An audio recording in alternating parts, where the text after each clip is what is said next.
மான்வா எக்ஸ்ப்ளனேஷனுக்கே நிறையா காப்பிரைட்ஸ் வரதே கேள்விப்பட்டிருக்கேன். ஸோ அதனால தான் இதை ஃப்ளிப் பண்ணி போட்டிருக்கேன். ஸோ உங்களுக்கு கதை நான் எக்ஸ்பிளைன் பண்ணுறதுலேயே புரியும். அண்டு மேக்ஸிமம் மான்வால இமேஜஸ் தான் நிறையா இருக்குங்கிறதுனால இந்த டைலாக்ஸ்லாம் நீங்கள் பார்க்கணுன்னு அவசியம் இல்லை. ஸோ இந்த சீசன் 3 எங்கே ஸ்டார்ட் ஆகுதுன்னா, கடைசியாக சீசன் 2 கடைசி எபிசோடில் நடந்தது தான். அந்த ஃபியூனரலுக்கு போயிருப்பான் சஞ்சனு. அந்த ரைட் மிஷினில் இறந்த எல்லாருக்கும் வந்துட்டு மெமோரியல் வச்சுருப்பாங்க. ஸோ அங்கே வந்துட்டு பேக்கையும் பார்க்குறான். இதெல்லாமே நீங்கள் அந்த கடைசி எபிசோட்லேயே பார்த்துருப்பீங்க. ஸோ அதுக்கப்புறமா சேஹே இவனை ஒரு மாதிரி பார்க்குறா. இவனும் பார்க்கும்போது அவள் அப்படியே திரும்பிக்கிறா. என்னன்னு தெரியாமல் சஞ்சனுவும் முழிக்கிறான். அதுக்கப்புறமா தான் இங்கே கதை திரும்ப ஸ்டார்ட் ஆகுது. ஜின்வூ சேர்மன் கோவை போய் மீட் பண்ணுறான். ஸோ அப்படின்னா நீ சஞ்சன்வூ ஒரு கில்டை ஸ்டார்ட் பண்ணலான்னு இருக்கியா அப்படின்னு கேட்கும்போது, ஆமாம் நானே எனக்கு ஒரு தனியாக கில்டு ஸ்டார்ட் பண்ணலான்ட்டு இருக்கேன் அப்படின்னு சொல்கிறான். ஒரு பிரச்சனையும் இல்லை, எஸ் ரேங்க்கில் இருக்கிறவங்களுக்கு கில்டு மாஸ்டர் லைசன்ஸ் தேவையில்லை, ஹண்டர் அசோசியேஷனுக்கு ஒரு கால் பண்ணாலே போதும், மற்றதெல்லாம் நாங்களே பார்த்துப்போங்கிறதுக்கு சஞ்சனுவோ சரிங்கிறான். ஸோ அதுக்கப்புறமா இனிமேல் தான் எஸ் ரேங்க்கில் இருக்கிறதுக்கு என்னென்ன பெனிஃபிட் இருக்குது, ஆப்பர்ச்சுனிட்டி இருக்குங்கிறதெல்லாம் தெரிஞ்சுக்கணும் அப்படின்னு யோசிக்கிறான். அதுக்கப்புறமா நீ ஏதாவது பேரியரை போட்டிருந்தியா அந்த ஜேஜோ ஐலாண்டில் அப்படின்னு கேட்கும்போது இல்லை அப்படின்னு சொல்கிறான். அந்த ஐலாண்டில் அந்த ஆன்ஸை வந்து கிறிஸ்டல்ஸை கலெக்ட் பண்ணுறதுக்காக போயிருந்தவங்க எல்லாருமே அங்கே மயங்கி இருந்தாங்க. அதனால தான் நீ எதாவது பேரியர் போட்டிருந்தியா நான் கேட்குறேன். இல்லைன்னு சொன்னதுமே, அப்போ நான் நினச்ச மாதிரி நீ இதை செய்யலைன்னா அதுக்கு பின்னாடி ஏதோ ஒரு விஷயம் இருக்குது அப்படின்னு சேர்மன் கோவும் யோசிக்கிறாரு. அண்ட் அங்கே மயங்கி இருந்தவங்களுக்கெல்லாம் எதுவுமே ஞாபகம் இல்லை அப்படின்னு சொல்கிறாங்க. ஸோ இது எதுவாக இருக்கும், ஏதாவது மேஜிக்னால இவங்களுக்கு அஃபெக்ட் ஆகுதா அப்படிங்கிறது கூட தெரிலன்னு யோசிச்சுட்ருக்காரு. இது அந்த ஆன்ஸோட ஏதாவது ட்ராப்பாக இருக்குமானே ஜின்னு யோசிச்சுட்ருக்கான். அப்போது அவரோட அசிஸ்டண்ட் வந்துட்டு சேர்மனை கூட்டிகிட்டு போகிறாரு. ஸோ என்னோடய கெஸ்ட் இப்போ முன்னாடியே வந்துட்டார், அதனால் நான் கிளம்புறேன்னு சொல்லிட்டு சேர்மன் கோ கிளம்புறாரு. ஜின்வும் அங்கேருந்து கிளம்புறான். அண்ட் ஜின்வு கார் பார்க்கிங் கிட்ட போகும்போது, நீங்கள் தானே மிஸ்டர் ஜின்வு அப்படின்னு ஒருத்தர் வந்து கேட்குறாரு. இவர் பேர் வந்து ஏஜென்ட் ஆடம். இவர் யுனைடெட் ஸ்டேட்ஸோட பியூரோ ஆஃப் ஹண்டர்ஸ்லேருந்து வந்திருக்காரு. ஜின்வு யோசிக்கிறான், பியூரோ ஆஃப் ஹண்டர்ஸ் அது யுனைடெட் ஸ்டேட்லேருந்து இவர் எதுக்காக என்ன வந்து மீட் பண்ணுறாருன்னு. நீங்கள் நான் ஆடம்னே கூப்பிடலாம் அப்படின்னு சொல்கிறாரு. நான் உங்களை இந்த மாதிரி ஒரு இடத்துல மீட் பண்ணுறேன்னு தப்பாக எடுத்துக்காதீங்க. நான் உங்கள் ஆஃபீஸ்க்குலாம் வந்து மீட் பண்ணலான்னு பார்த்தேன், பட் அது ரொம்ப கஷ்டமாக இருந்தது. உங்கள் ஆஃபீஸை தேடி பார்த்தேன், பட் அது கிடைக்கவே இல்லை அப்படின்னு சொல்கிறான். அண்ட் இப்போ ஜின் ஒரு விஷயத்தை யோசிச்சு பார்க்குறான். ஜின் ஹோ வந்து சொல்லியிருப்பான், இந்த மாதிரி ஒரு ஃபாரின் ஏஜென்ட் உங்களை மீட் பண்ண ட்ரை பண்ணாரு அப்படின்னு சொல்லியிருப்பான். சரி எதுக்காக என்ன மீட் பண்ண வந்தீங்கன்னு கேட்கும்போது, உங்களுக்கு ஒரு இன்ஃபர்மேஷன் கொடுக்கறதுக்காக தான் வந்தேன். என்ன இன்ஃபர்மேஷன் கேட்டதுக்கப்புறம் தான் இவர் சொல்ல ஆரம்பிக்கிறாரு. இப்போ நான் சொல்ல போகிற விஷயத்த உங்களுக்கு எந்த கண்ட்ரி எந்த இன்ஸ்டியூட்டுமே சொல்லியிருக்க மாட்டாங்க, எங்களை தவிர இது யாருக்குமே தெரியாது அப்படின்னு சொல்கிறான். அவ்வளோ சீக்ரெட்டான இன்ஃபர்மேஷனை என்கிட்ட எதுக்கு சொல்லணும், இதனால் உங்களுக்கும் எனக்கும் 2 பேத்துக்குமே பெனிஃபிட் இருக்குது. ஸோ இதனால தான் உங்களை மீட் பண்ணி இது சொல்ல வந்தேன் அப்படிங்கிறான். ஃபர்ஸ்ட்டாக நான் மட்டும் தான் உங்களை மீட் பண்ணதாக இருந்தது. இப்போ டெப்யூட்டி டைரக்டர் வந்திருக்காரு, நீங்கள் ஜேஜோ ஐலாண்டில் செஞ்சது எல்லாத்தையும் பார்த்ததுனால.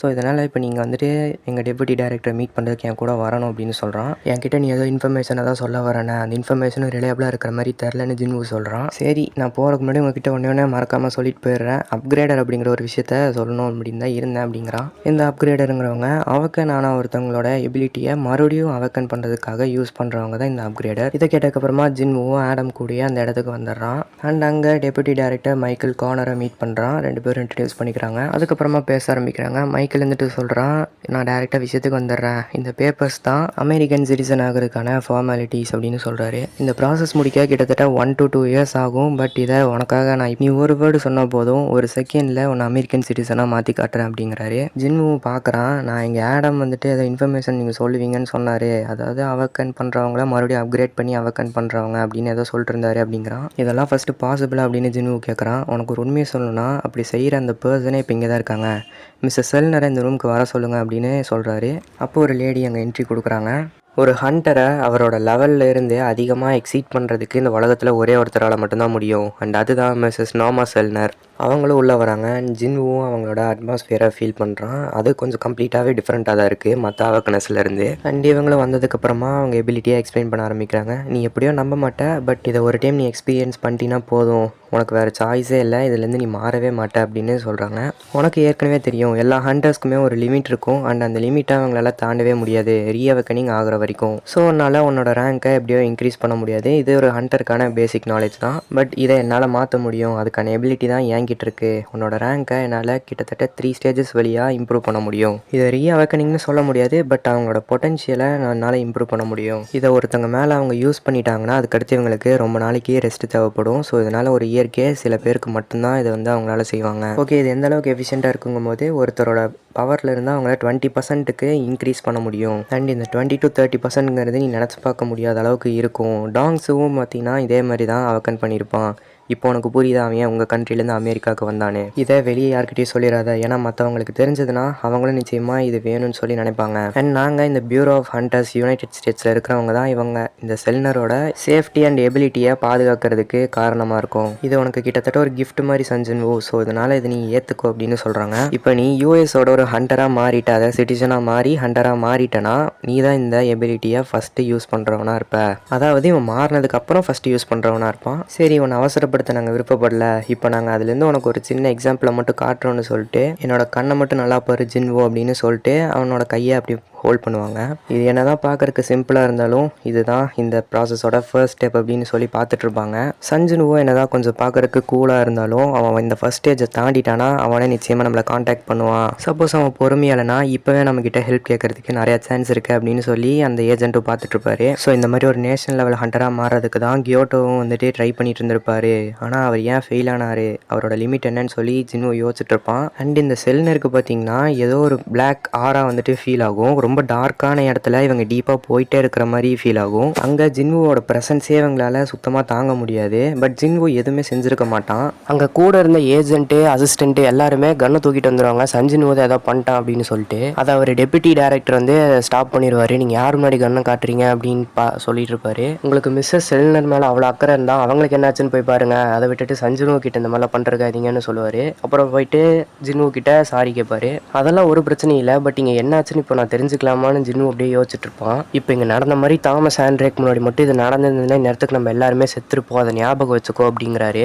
அதுக்கப்புறமா மிஸ்ஸஸ் செல்னர் கிட்ட போயிட்டு என்னாச்சு, ஏன் உங்களுக்கு ஏதோ உடம்பு சரியில்லையா அந்த மாதிரி கேட்டிருப்பாரு. அவங்களால இந்த மீட்டிங் இப்போ கண்டினியூ பண்ண முடியாது, நம்ம இன்னொரு டைம் கான்டாக்ட் பண்ணி பேசலாம் அப்படின்னு ஜின்னு கிட்ட சொல்லிட்டு அந்த இடத்துலேருந்து அப்படியே கிளம்பிடுவாங்க. ஜின்னுவை வீட்டில் ட்ராப் பண்ண சொல்லி ஆடம் கிட்ட சொல்லிடுவாங்க. அண்ட் அதுக்கப்புறம் என்னாச்சுன்னு பார்த்தா தான் இவங்க சொல்ல ஆரம்பிப்பாங்க, அவன் ரொம்ப பவர்ஃபுல்லாக இருக்கான், நேஷனல் லெவல் ஹண்டர் அளவுக்கானா அதை விட அதிகமாகவே இருக்கான், எனக்கு ஷியோராக தெரில, அவன் கம்ப்ளீட்டாக டிஃப்ரெண்ட்டாக இருக்கான், மற்ற ஹியூமன் பீயிங்ஸ் மாதிரியே அவன் கிடையாது அப்படிங்கிறாங்க. நான் அவனுக்குள்ளே பார்க்கும்போது அவனுக்குள்ளே ஒரு கம்ப்ளீட்டான டார்க்னஸ் மட்டும்தான் இருந்தது, அது எண்ட்லெஸ்ஸாக இருந்தது, அந்த டார்க்னஸ் என்னை அப்படியே சுற்றிடுச்சு, என்னையே அதை பார்த்துட்டு இருந்தது அப்படிங்கிறாங்க. அண்டு கடைசியாக ஒரு விஷயத்த சொல்கிறாங்க, அந்த ஜின்னுவோட பவர்ஸ்க்கு லிமிட்டே கிடையாதுங்கிறாங்க. ஹண்டர் அசோசியேஷன் ஆஃபீஸை காட்டுறாங்க. அங்கே சேர்மன் கோ இருந்து ஏதோ ஒரு விஷயத்தை யோசிச்சுட்ருக்காரு. நம்ம ஹண்டர் மின்பியாங் குவை எப்படியோ இப்போ லாஸ் பண்ணிட்டோம், அதாவது அவர் ரிட்டையர் ஆகிட்டார், இனிமேல் அவனை ஹண்டர்ன்னு நமக்கு சொல்லவும் முடியாது, இந்த மாதிரி ஒரு விஷயம் வந்துட்டு முக்கியமான ஒரு சாக்ரிஃபைஸ் தான் அப்படின்னு யோசிச்சுட்ருக்காரு. அண்ட் அப்போ அவருக்கு ஒரு கால் வருது, முக்கியமான ஒரு ரோட்டோட சென்டரில் ஒரு டஞ்சன் கிரியேட் இருக்குது அப்படிங்கிறாங்க. அண்ட் அது ஒரு பி ரேங்க் போர்ட்டல்னு சொல்கிறாங்க. ஸோ இதனால் நம்ம யாரோ ஒரு ஹண்டர்ஸ் எல்லாம் அனுப்ப முடியாது, இதுக்கு ஒரு அட்டாக் ஸ்குவாடை கண்டிப்பாக சீக்கிரமாக க்ரியேட் பண்ணோம் அப்படிங்கிறாங்க. அண்ட் லொக்கேஷன் வந்துட்டு சஞ்சின்வு புதுசாக ஒரு ஆஃபீஸ் க்ரியேட் பண்ணியிருப்பான், அவனோட ஓன் கில்டுக்கான ஆஃபீஸ். ஸோ அது பக்கத்தில் தான் இருக்குங்கிறதுனால அவனுக்கு ஒரு கால் பண்ணி பார்ப்போன்னு பண்ணுறாரு. இவன் அந்த விஷயத்தை பற்றியே யோசிச்சுட்ருக்கான், அவங்க எதுக்காக அப்படி பயந்தாங்க அப்படின்னு யோசிச்சுட்ருக்கான். டிராஃபிக் இதே மாதிரி இருந்ததுன்னா பேசாமல் சப்வே ரூட்டை ட்ரை பண்ணி பார்ப்போன்னு அவன் யோசிச்சுட்டு இருக்கும் போதே சேர்மன் கோ கிட்டேருந்து கால் வருது. ஸோ இவனுக்கு இந்த பி ரேங்க் போர்ட்டலை பற்றி இன்ஃபர்மேஷன்லாம் கொடுக்குறாங்க. அண்ட் அதோட லொக்கேஷனையும் இவனுக்கு ஷேர் பண்ணுறாங்க. ஜின்வு கேட்குறான், பர்மிஷன் இல்லாமல் நான் எப்படி இப்போது அந்த ரைடுக்கு போகிறதுன்னு கேட்குறான். பெர்மிஷன் உனக்கு எங்கேருந்து கொடுப்பாங்க, ஹண்டர் அசோசியேஷன்லேருந்து, அது யார்கிட்ட இருந்து ஒரு சேர்மன், அப்போ நான் யாருன்னு கேட்குறாங்க. சேர்மன் கோ கிட்ட சரி நான் போகிறேன்னு சொல்லி அக்செப்ட் பண்ணிட்டு அந்த போர்ட்டல் கிட்ட போகிறான். இந்த வெஸ்ட் கோஸ்ட் ஹைவே கிட்ட கிரியேட் ஆகிருக்கிற இந்த போர்ட்டல் கிட்ட ஜின்வு வரான். அண்ட் அங்கே இந்த மாதிரி பெர்மிஷன் இல்லாமல் உங்களால் உள்ளே விட முடியாதுன்னு சொல்லி ஒருத்தவங்க சொல்கிறாங்க. சுற்றி இருக்கிறவங்க எல்லாருமே ஜின்னுன்னு கண்டுபிடிச்சிடுறாங்க. நீ என்னதான் எஸ் ரேங்க் ஹண்டராகவே இருந்தாலும் ப்ராசஸ் எல்லாம் முடிக்காமல் என்னால் உள்ளே விட முடியாது அப்படின்னு சொல்கிறாங்க.